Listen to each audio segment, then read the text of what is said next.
Shalom, shalom, frères et sœurs en Christ, et bienvenue à la rhapsodie de ce lundi 18 septembre 2023. Ce que je suis contente de vous retrouver. J'ai fait 1 mois et demi sans faire la rhapsodie, ça m'a beaucoup manqué. Donc je suis contente de vous lire la rhapsodie et de vous expliquer la rhapsodie. Alléluia. Aujourd'hui nous parlons le thème c'est le Saint-Esprit qui fait les œuvres.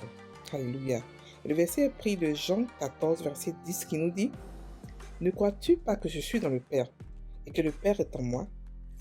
Les paroles que je vous dis, je ne les dis pas de moi-même. Et le Père qui demeure en moi, c'est lui qui fait les œuvres. Alléluia. Le pasteur Christ dit: le Seigneur Jésus, dans le verset ci-dessus, a désigné le Saint-Esprit comme le Père qui habite en lui. Il est le faiseur des œuvres.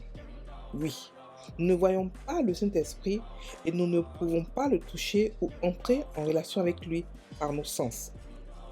Mais sa présence, son impact et son ministère en nous, à travers nous et pour nous, sont si réels et si profonds. Le Saint-Esprit est Dieu. Le Saint-Esprit est la voix de Dieu. Le Saint-Esprit est le prolongement de Dieu. Parfois, même lorsqu'il exerce son ministère sur nous, nous ne nous rendons pas compte que c'est lui.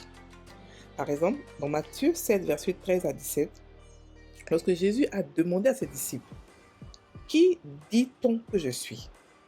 Dans leur réponse, ils n'en étaient pas sûrs, mais Pierre a dit: tu es le Christ, le Fils de Dieu. Le Seigneur a répondu à Pierre: Simon, ce n'est pas la chair et le sang qui t'ont révélé cela, mais mon Père qui est dans les cieux. Il faut une révélation pour savoir qui est Jésus. Et cette révélation est accordée par Dieu. Pierre ne savait pas que c'était une connaissance de Dieu qui lui était accordée. L'évangile que nous sommes chargés de porter aux nations du monde est quelque chose qui ne peut être conçu, accepté et compris humainement. Il n'y a aucun moyen pour un homme ordinaire de l'accepter. La Bible dit dans 1 Corinthiens 1, verset 18, car la prédication de la croix est une folie pour ceux qui périssent, mais pour nous qui sommes sauvés, elle est une puissance de Dieu. Nous avons donc besoin de l'aide du ministère du Saint-Esprit pour que les autres acceptent l'Évangile, tout comme nous avons dû être aidés à l'accepter. Psaume 127, verset 1 nous dit: si l'Éternel ne bâtit la maison, ceux qui la bâtissent travaillent en vain. Nous devons tous en être conscients en tant que gagneurs d'âme. Si vous essayez de bâtir l'église de Dieu sans le Saint-Esprit, cela ne marchera pas. Il est le Seigneur de la moisson. Il fait l'œuvre. Lisez les paroles inspirantes et transformatrices de vie de notre Seigneur Jésus. Dans Jean 7, verset 7 à 8. La version amplifiée nous dit: cependant, je ne vous dis rien que la vérité quand je dis qu'il est avantageux, c'est-à-dire que bon, convenable et avantageux pour vous que je m'en aille. Parce que si je ne m'en vais pas, le consolateur, ça veut dire le conseiller, l'aide, l'avocat, l'intercesseur, le fortificateur, la relève, ne viendra pas vers vous. Et quand il sera venu, il convaincra le monde et lui apportera la démonstration à propos du péché et à propos de la justice, de la droiture du cœur et le fait de se tenir juste devant Dieu, et à propos du jugement. Alléluia. Fin de la rhapsodie. Alors, le pasteur aujourd'hui parle d'un thème très important, le Saint-Esprit. Alléluia.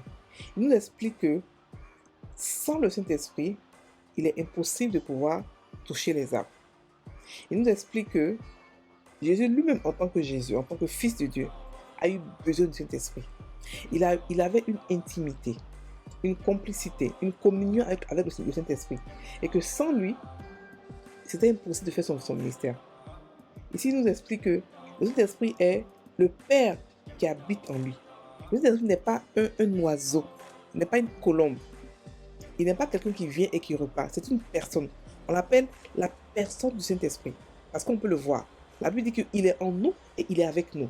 Ça veut dire que le avec nous, on peut le voir. Le en nous, il est en nous, on est un avec lui, on est une seule personne. Mais le avec nous, c'est possible de le voir. Le Saint-Esprit de chacun prend la forme et la corpulence de chacun de nous. mon Saint-Esprit à moi me ressemble. Quand il est avec moi, quand je le vois, il me ressemble. Et ainsi de suite. Tout le monde peut voir, tout chrétien, pardon, peut voir le Saint-Esprit. Et quand il va le voir, ce sera sa rêve. C'est-à-dire que ce sera lui, mais au Saint-Esprit. On ne peut pas le toucher, mais on peut le sentir, on peut causer avec lui dans notre esprit, parce qu'il est esprit et on est aussi esprit. Alléluia. Donc nous ne pouvons pas le toucher, mais nous pouvons par contre entrer en relation avec lui. Et je vous dis, frères et sœurs en Christ, il est l'homme le plus merveilleux du monde, le plus gentil, le plus doux, le plus attentionné. Lorsqu'il est avec vous, c'est comme si vous êtes la seule personne au monde. Et il est l'ami qui connaît toutes choses. La Bible dit qu'il nous conduit dans toute la vérité. C'est-à-dire qu'on a avec nous, on a en nous un professeur qui connaît toutes choses. On peut tout lui demander. Il est toujours prêt à nous répondre. Il nous répond toujours. Et il ne dort pas. Il est là. Donc on a un ami avec qui on peut causer, parler, rire. Mais à tout moment, il est tous les jours disponible pour nous. Tous les jours disponible pour nous. Donc, sans lui, il est impossible de vivre une vie spirituelle épanouie. Sans lui, ça devient la religion. Ça devient des choses qu'on fait par nous-mêmes. C'est-à-dire qu'on se force à devenir chrétien. On se force à être juste. Et cela n'est pas ce que Dieu veut. Les Israéliens ont essayé de faire par eux-mêmes, ils n'ont pas pu. Mais nous, on a la grâce, on a reçu le Saint-Esprit qui est venu habiter en nous pour toujours. Donc, on peut agir comme Dieu de manière naturelle avec lui. On se repose sur lui, on se soumet à lui. Et automatiquement, on a ce que on fait naturellement, ce que Dieu demande de faire. Mais si le thème aujourd'hui nous dit que c'est lui qui fait les œuvres, c'est-à-dire que ce n'est pas par nos propres forces on va aller convaincre les gens de la parole de Dieu. Non. Ce que nous on fait, ce que notre rôle à jouer à nous, c'est de pouvoir parler de Dieu aux gens. Le Saint-Esprit, c'est son rôle à lui de pouvoir le convaincre de ce qu'on dit, de pouvoir toucher le cœur. Il a la possibilité de pouvoir parler à n'importe qui. Toute sa création. Il peut parler à des païens comme des non-païens. Tout le monde a été un jour païen. Et le Saint-Esprit a dû nous parler pour qu'on puisse devenir chrétien. Donc, il peut parler à des païens. Il parle à tout le monde. Il n'y a pas d'exception. Mais ce que nous, on a à faire, c'est de parler avec notre Père, avec notre bouche physique. Et lui, il prend le côté spirituel. Donc, frères et sœurs, je vous exhorte à pouvoir avoir avec lui une communion. Avec lui, on a une communion, on a une intimité. Avec Dieu, on a une communion de paix. Mais avec lui, on a une communion d'amis, d'intimité. Une complicité. Alléluia. Le pasteur nous explique ici que le Saint-Esprit est la voix de Dieu. Il est le prolongement de Dieu. C'est-à-dire que quand il est en vous, ça veut dire que Dieu est en vous. Et quand il est en vous, vous devenez automatiquement comme lui. Donc, vous êtes un en lui, il est un en vous. C'est pour ça que Jésus a dit, il est tel que nous sommes. C'est pour ça que Paul disait que je peux tout faire à Christ qui habite en moi. Je peux tout faire.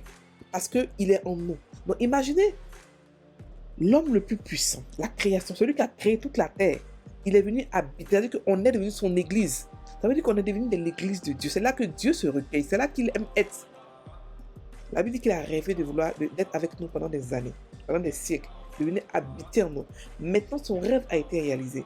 Et maintenant, on a la possibilité de pouvoir parler avec Dieu n'importe quand, sans forcément passer par des protocoles, par des ablutions, par des cérémonies. Non, il est en nous. Il nous a rendu saints comme lui, afin qu'on puisse avoir la possibilité de pouvoir lui parler, de pouvoir avoir une relation avec lui. Donc, il nous explique aussi, le pasteur nous explique aussi que souvent, il est en nous et lorsqu'il nous parle, c'est tellement naturel qu'on ne fait pas attention. Par exemple, comme ça, quand Jésus a demandé à tout le monde, que dit-on de moi? Pierre a dit que tu es le Fils de Dieu. Mais cela, il ne savait pas que le salut avait été révélé par le Saint-Esprit. Il n'avait aucune idée. Il n'avait aucune idée. Et nous aussi, souvent, parce qu'on est tellement un avec lui, souvent, on fait des choses, on a des paroles de connaissance ou des révélations, on ne sait pas que c'est lui qui nous a révélé cela. Tellement il est en nous et tellement il est un avec nous. Vous comprenez notre unicité, notre union est tellement parfaite que souvent nos pensées, surtout quand on devient grand, quand on devient mature en Christ, ces pensées deviennent nos pensées. Ces désirs deviennent nos désirs. Donc lorsque nous pensons, lorsque nous prions, c'est lui qui en fait agit en nous. Ce n'est plus nous qui vivons, mais c'est lui qui vit en nous. Comme Paul a dit, ce n'est plus moi qui vis, c'est Christ qui habite en moi. Vous comprenez? Donc, le passage nous explique que nous sommes chargés de porter l'évangile aux nations. Mais pour les nations, l'évangile est une folie. Mais qu'est-ce qui rend l'évangile simple? aux yeux de ceux pour qui c'est une folie. C'est le Saint-Esprit. C'est lui qui les convainc du péché, qui les convainc de... C'est-à-dire qu'il parle à leur cœur, et le cœur est touché. Il change. Donc notre rôle à nous, c'est de pouvoir parler de l'évangile, mais lui, c'est son rôle, c'est de pouvoir toucher les gens. Il a un rôle tellement grand, il est tellement grand que ce n'est pas quelqu'un à négliger, ce n'est pas une personne à négliger dans le corps de Christ. Sans lui, la chrétienté est dure, elle est pénible. Sans lui, on vit la religion parfaite. C'est pour ça qu'il faut se laisser soumettre, il faut accepter, il faut marcher avec lui. On ne peut rien faire. Tout ce que Dieu a demandé de faire est facile. Tout, rien n'est difficile. Mais du moment où on le fait dans le Saint-Esprit, avec le Saint-Esprit. Lorsqu'on le fait hors du Saint-Esprit, c'est là que ça devient compliqué. Ça devient maintenant des fardeaux, des batailles, des frustrations. Mais lorsqu'on le fait avec le Saint-Esprit, ça devient maintenant une beauté, ça devient maintenant une gloire. Donc on est comblé, on est épanoui dans tous les domaines de notre vie. Donc frères et sœurs, je vous exhorte à pouvoir vous soumettre à Dieu, vous soumettre au Saint-Esprit et le laisser faire son boulot. Alléluia. On a besoin de lui dans le ministère. Sans lui, le ministère devient une religion pure. Et le pasteur aussi termine en disant que si vous bâtissez une église sans le Saint-Esprit, si vous bâtissez une maison, vous la bâtissez en vain. Elle va être détruite à la moindre, à la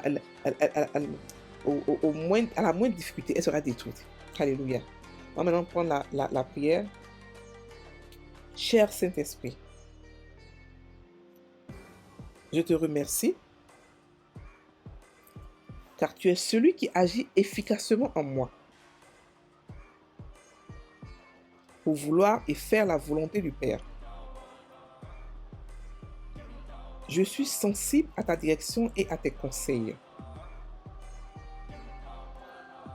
Je peux faire toutes choses grâce à ta puissance qui agit en moi. Au nom de Jésus. Amen. Frères et sœurs en Christ, passez une excellente journée. Soyez bénis.